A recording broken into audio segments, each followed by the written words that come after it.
Bonjour à tous. Aujourd'hui, je vais vous présenter une capsule vidéo sur l'importance du contact peau à peau chez les poupons.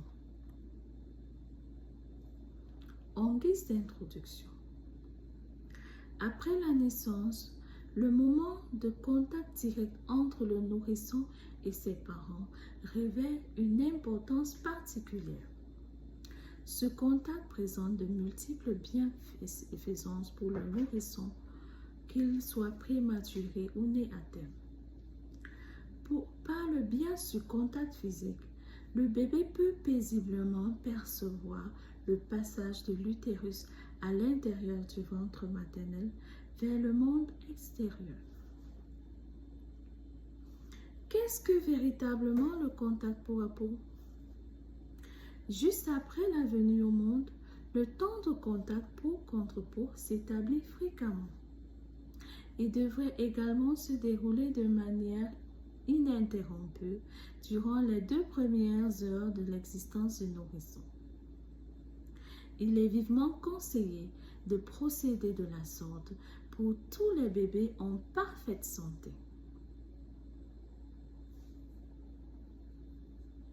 Lors du contact peau à peau, le bébé est déposé nu ou seulement en couche, avec ou sans bonnet, directement sur sa mère, poitrine contre poitrine.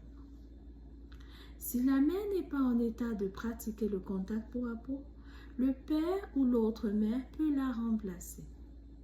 Le bébé et le parent peuvent également être recouverts d'une couverture chaude. Passons donc à quelques bons gestes au quotidien. Il est tout à fait possible de prolonger les séances de contact peau à peau, même une fois rentré à la maison, en consacrant 1 à 2 heures par jour à cette pratique, et ce jusqu'à ce que le bébé atteigne l'âge de 6 semaines. Il est vivement conseillé d'offrir à tous les nourrissons le doux contact de peau à peau, tant ses vertus sont multiples et bienfaisantes.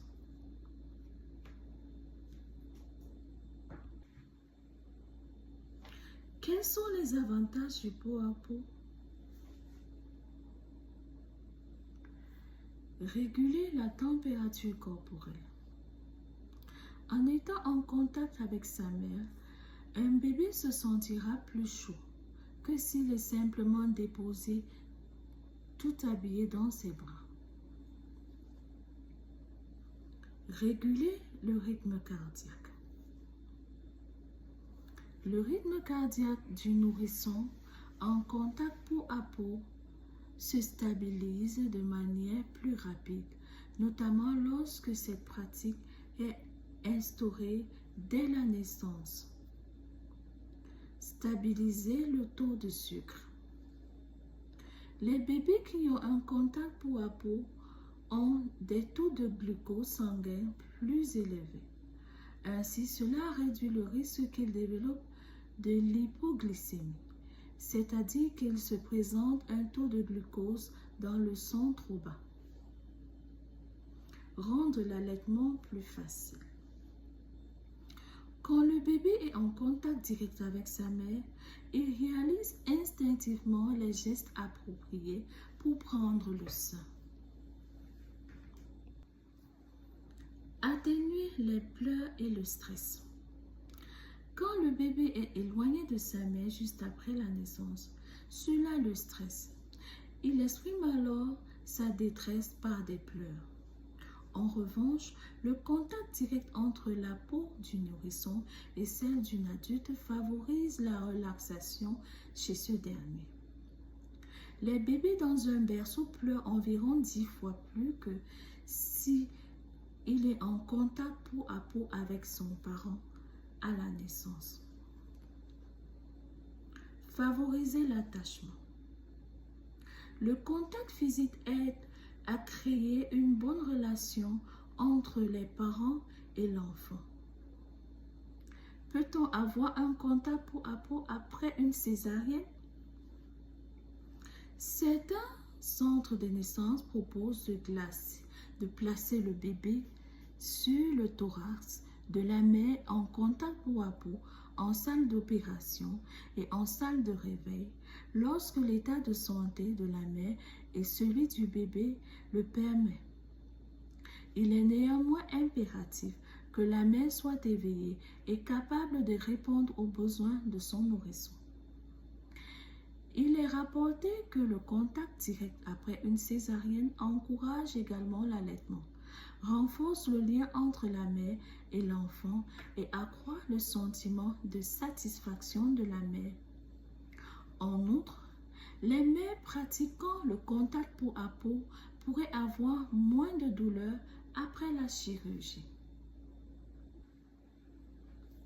Quelques consignes de sécurité. Sa bouche et son nez sont parfaitement ouverts et son menton est également relevé. Son cou n'est incliné ni vers l'avant ni vers l'arrière. Son regard est tourné vers le côté. Sa poitrine et ses épaules se trouvent face à son parent. En outre, si vous êtes épuisé et désirez dormir, placez votre bébé sur le dos dans un petit lit ou confiez-le à une autre personne éveillée qui peut s'occuper de lui. Merci pour votre aimable attention.